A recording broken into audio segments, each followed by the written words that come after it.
comme l'a souligné Le Parisien dans ses pages, ce mercredi 11 janvier, avant que la réforme des retraites ne soit annoncée par Elisabeth Borne, Emmanuel Macron avait pris le soin de mettre en garde ses 42 ministres. Pas question de se disperser. Encore moins de se perdre dans des polémiques inutiles, peut-on lire dans les pages de nos confrères.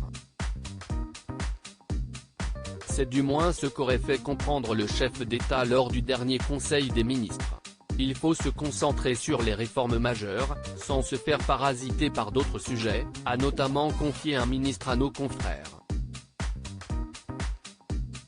D'après les révélations du journal, les ministres doivent se concentrer sur les sujets d'actualité comme le soutien des Français dans la crise ou encore l'écologie.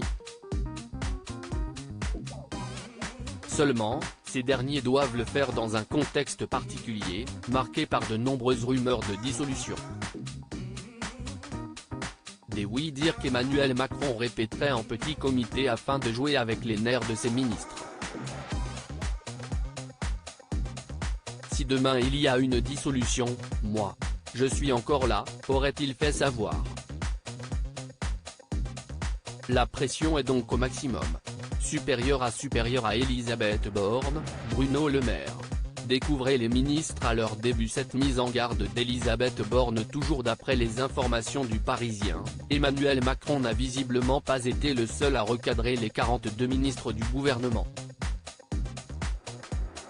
Elisabeth Borne aurait également partagé quelques consignes. En effet, la première ministre leur aurait formellement indiqué d'arrêter la course à l'annonce dans les médias. Une mise en garde qui a vraisemblablement bien été reçue par les principaux concernés.